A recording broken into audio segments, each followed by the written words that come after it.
हमारे वाली साहब फरमाते हैं कि जब हमने अक्कल कुआं में मदरसा शुरू किया तो मैं 1982 में पहली मर्तबा साउथ अफ्रीका गए। वाली साहब फरमाते तो हमारे एक दोस्त ने वहाँ के कुछ लोगों को जमा किया और मुझे कहा कि मौलाना इनको बताओ कि आप क्या करना चाहते हो। तो वाली साहब कहते हैं कि मैंने कहा कि भाई हम एक मदरसा खोलने जा रहे हैं, वहाँ पर उस इलाके में दीनी तालीम की जरूरत है। तो एक बूढ़े मियाँ खड़े हुए और बूढ़े मियाँ खड़े होकर पूछने लगे कि मौलाना ये आपके मदरसे में से जो बच्चे पढ़कर निकलेंगे बच्चे क्या करेंगे? सवाल किया उन्होंने, इसका आउटपुट क्या होगा? वाली साहब कहते हैं कि मैंने कहा देखो सबसे पहला तो ये कि वो लोग मस्जिदों को आबाद करेंगे, मदरसों को आबाद करेंगे, दीन सिखाएंगे। और दूसरी बात ये कि जब वो दीन को सीखेंगे तो अपने वालिदैन के भी खिदमत गुजार होंगे। तो कहा जैसे ही मैंने ऐसा बोला तो वो बूढ़े मियाँ रोने लगे। फिर उसके बाद मैंने उनको बुलाया और मैंने उनसे कहा कि मैंने जब आपको ये कहा कि भाई ये आपने वालिद अपने औलाद की खिदमत गुजार होंगी तो आपने इस तरीके से, तो कहा कि मौलाना मैं आपको क्या बताऊं, मैंने अपने बेटे को आला से आला असली तालीम दी, बेहतरीन किस्म का उसको मास्टर डिग्री और फिर पीएचडी वगैरह सब कराए। आज उस बेटे ने मुझे अपने घर से बाहर निकाल दिया।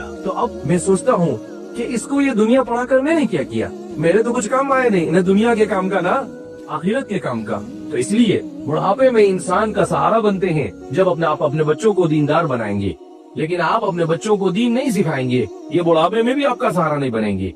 आप देखिए पहले यूरोप में और उधर ओल्ड एज सेंटर होते थे, लेकिन आप हिंदुस्तान में भी शुरू हो गए। और आपको ताज्जुब होगा हिंदुस्तान में जो शुरू हुए उसमें बड़ी तादाद मुसलमान बूढ़ों की है। एक मर्तबा हैदराबाद के इलाके से कुछ साहब आए थे, उन्होंने मुझे कहा कि मौलाना ये ओल्ड एज सेंटर खोलना कैसा है?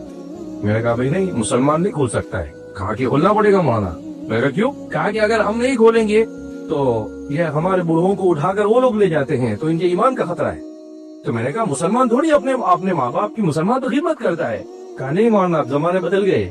कहा हम गैरों के बनाए हुए उस ओल्ड एज सेंटर में गए तो हमने 100 में से 75 मुसलमान देखे। किसी की माँ है, किसी का बाप है, छोड़ के चले जाते हैं, कोई पुरसान हाल नहीं। तो ये हम सिर्फ दुनिया के पीछे जाएंगे तो हम अपनी भी दुनिया बर्बाद करेंगे और उनकी भी दुनिया बर्बाद करेंगे। इसलिए हमें अपनी औलाद की और अपनी नस्लों की दीन की फिक्र करने की बहुत ज्यादा जरूरत है।